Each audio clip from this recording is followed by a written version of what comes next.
All right, One Piece chapter 1139 is out. I had two options for filming my thoughts on this chapter. I could either wait till Monday, or I could wake up 5 o'clock in the morning and film it on Friday. It is currently Friday. So, Luffy and the crew are exploring the castle looking for the key. The guards were zero help whatsoever. They got no idea where the key is. Why would they? They don't want to let Loki out. So why the hell are there guards in the castle? I'm just saying, they're there to keep people out. They didn't want people to see the summoning circle. But what are you going to do? Say, Luffy, you have to leave? They know that's not going to work. So Road is showing them around. He mentions maybe that Jarul, the giant with the sword through his head, might know where the key is. He's one of the elders, good chance he'll know. I absolutely adore the comment section for, I think, 2 videos back, mentioning that Jarul's, the sword through his head, looks suspiciously like the sword from the king's painting. And I'm trying to decide whether or not he's hiding the fact that the king stabbed him and the king is the evil one, not Loki. He's being framed and set up because slander against my boy. Or if the sword changed his memories. I almost want to lean more towards that one, but he did defend Loki a little bit. So maybe they have a agreement not to slander the name of his father. I don't know. They do make it to the throne room, though, where they see the summoning circle. And they immediately switch to, like, demon summoning. I'm thinking of Brook getting summoned by that cult. They mentioned that this circle is used in other cultures and locations to summon demons. I'm thinking demons are real because the Gorosei do not have devil fruit. They are just pure demons that Imu gave Irene gave the power to. But I am liking the fact that Luffy is just like, I've seen this before somewhere recently. And I'm like, Luffy, 2 things. One, were you even there when the Gorosei were summoned? I can't remember, and I haven't gone back to Egghead to check. But option 2, if you were there, how do you forget the giant summoning circle? And then I'm just like, well, it's Luffy, so he probably would forget. That's not important information for him to remember. But still, summoning circle. Now, that also means that Not Shanks is going to be calling for backup, who may or may not come back through that summoning circle. I want it to be Dofi so much. I know it's not going to happen. I know it's not possible. I know it's not going to be Dofi, but I want it. I want it so, so, so bad. Sorry, point of mentioning that and then accidentally going on the Dofi tangent was to say whoever Not Shanks summons may encounter Luffy and the group right away, and they have to fight them right away. And that is a fight that I want to see, and I would love to see it next chapter, so fingers crossed. And then I'm thinking, wait a minute. If we're going to bring a member of the God's Knight or backup or reinforcement for Not Shanks through the summoning circle, most likely from Marijwa, why can't our crew take the summoning circle and go to Marijwa? And then I'm like, our crew is not, I love you, I love the Straw Hats. They're not ready for that. They can't just launch an on-planned attack on Marijwa, though Luffy would probably try, especially if he thought Vivi was there. So then we need to see the newspaper be like, she sent us a message. She's not there. We have no reason to go there at this particular moment. But still, we now may or may not have a path to get to the center heart of Marijwa. I think Zoro also mentioned there's a hole in the ceiling and rubble looks new. So I guess that's the black lightning that struck the castle, hole in it, and summoning circle, new rubble. Then we get a laugh and a voice because they thought there was evil spirits and demons being summoned, so that freaked them out a little bit. But apparently it's this guy called Yasan. Oda does no attempt at hiding his identity. This is Scapper's Gaban. I don't know if I'm saying his name right, so I'm sorry. But I was so disappointed. Oh, don't get me wrong. I'm happy. Pirate King's crew. Love to see him back. Friend of Rayleigh's. Information from Roger. But I know if Rayleigh wasn't going to give us information about the end of the Grand Line, or I guess technically the final island, Laugh Tale, the history of the world. Like, you have to experience this for your own self. You might learn something different, go on your own journey. I know that Scabbers isn't going to tell us anything either. I want it Shinky, okay? I don't know why I wanted the Golden Mine so bad. I just did. I figured we get a villainous monologue. He could give us information on Roger. He'd be more likely to give it up in his ranting. I want to know if he's different from Strongworld. I want to hear how he broke out of prison. I want it Shinky so bad. I'm not upset that we got Gaban. It makes more sense. I've seen the theories that be him. Just really, really wanted Shinki. So he's Ripley's not husband because he didn't want to get married because she'll grow older at a very slower rate and he's growing older very fast. She's like 80. He's probably, I don't know if he's older than that, but very much looks that she does not.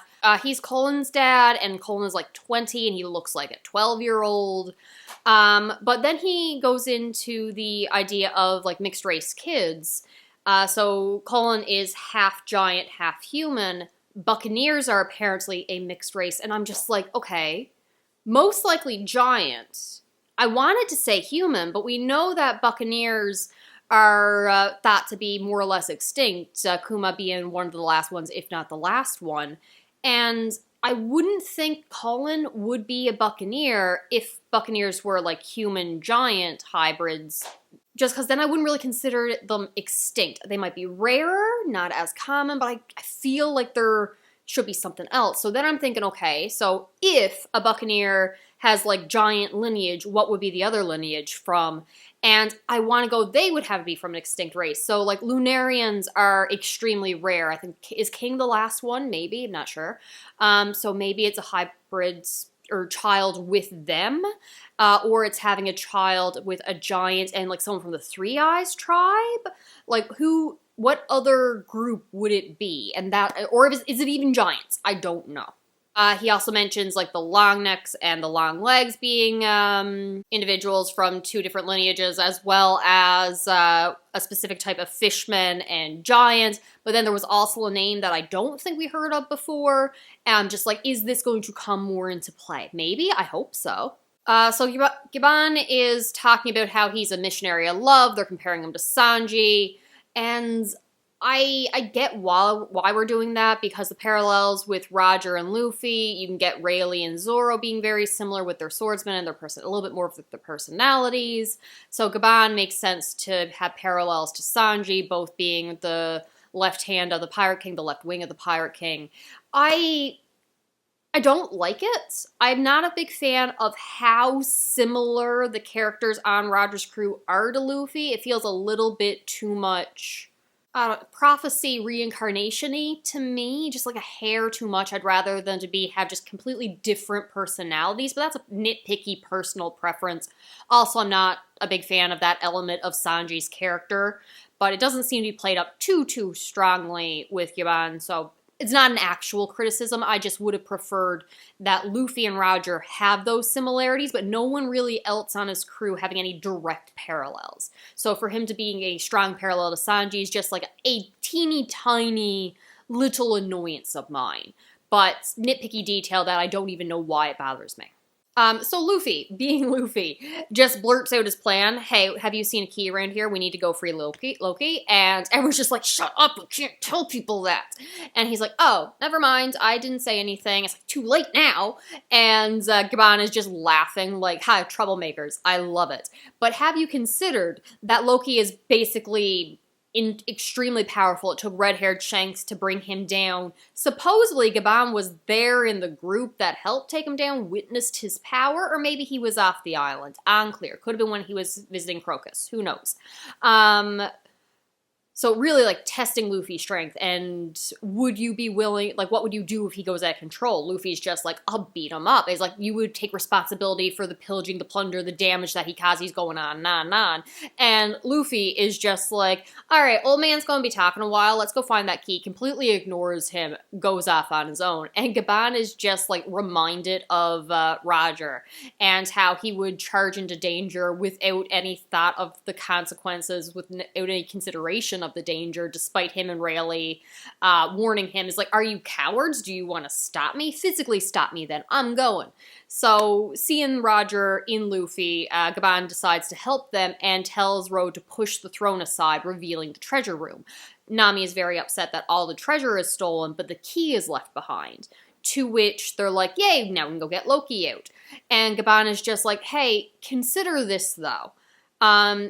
The room has been pillaged, stolen all the treasure, and the bad guys left the key behind. Even they don't want Loki out. So do you really want to like consider the consequences of releasing him if they left the key behind? No one wanted to touch it. And Luffy's like, yep. And it's like, well, now you got to fight me then. So Gaban challenges Luffy to a fight. And I want to know what Luffy's going to learn through this interaction, because Rayleigh obviously taught him about haki and different ways of fighting and conquering the animals and all that and controlling his powers. So is he going to learn something specific from Gaban? If he is similar to Sanji, Sanji's specialty really is like in his kicking aspects, flying, not using his hands, where Gaban has like the axes that he likes. He actually had a whole story where he defended Roger from an army of other pirates or something and took them all out without injury, no problem, and chopped down the entire forest as well while doing it. Like not a single tree left standing.